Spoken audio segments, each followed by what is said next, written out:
Good evening, ladies and gentlemen. Today, coming to you from my home. It's not been a very good day, but we're going to talk about Thomas Jefferson a little bit. And some things we need to get out of the way first. Thomas Jefferson is a man that has many, many facets to his life. We have to realize that Jefferson was some things, and he was some other things that turned out negatively. Jefferson was obviously a founding of the Declaration of Independence, making that document what it is today.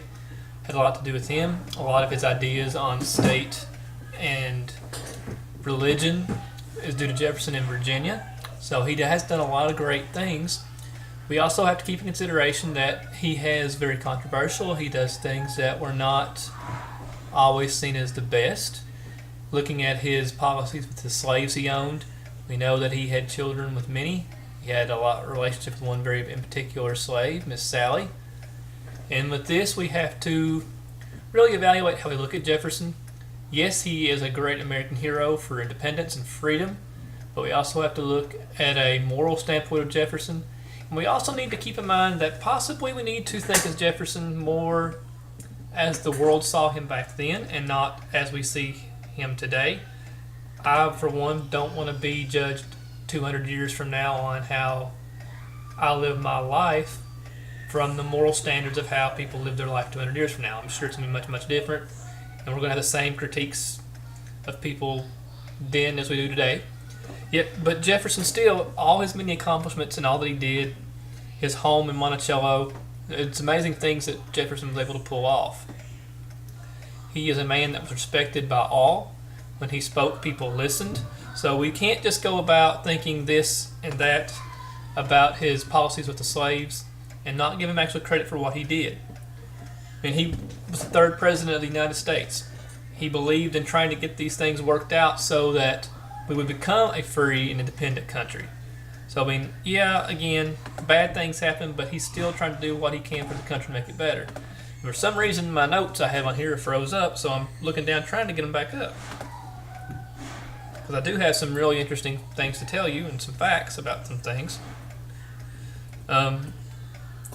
We also can't forget that Jefferson served as a U.S. Minister to France, and that was from 1735 till 1826. He was a Secretary of France. He was also Vice President under John Adams, so he's doing a lot more in national politics than just a Declaration of Independence and him becoming president himself.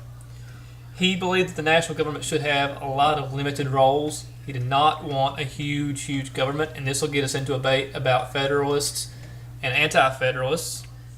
He illegally, I'm going to say, bought the Louisiana Territory. He did not have Congress's approval, so that's another way we can look at it. Is even though he wrote a lot of the laws and the rules and the declarations that we hold dear and near to our hearts, he also knowingly broke it because he knew what he was doing with the purchase was illegal, yet again it was such a great deal it was hard to pass that up. And he also sent off Lewis and Clark. So we're all these good, and still yet his policies with slaves, his relationships with slaves, it tarnishes some things we see. From his website, from Monticello.com, about his home, it tells about his years as a politician and what he did as the embassy ambassador to France, and also what he did as vice president.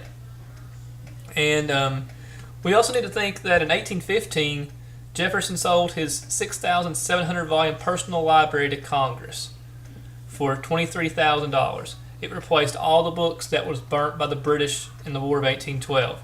So not only did he do that, he gave up a lot of his own personal things at profit, I'm sure, but to reestablish the Library of Congress. So again, making things harder on himself and bettering the country. So that's very important. And that comes again from the Monticello website, some things he did. So it's not black and white. There's a lot of gray with Jefferson, so I'm trying to get at. We can't just sit here and claim one thing that was great, yay, or we can't sit here and say, boo, he was a horrible person. All the things of a man's life come together to make what he is. So I hope you enjoy this. We'll see you in the next vlog. Have a great day.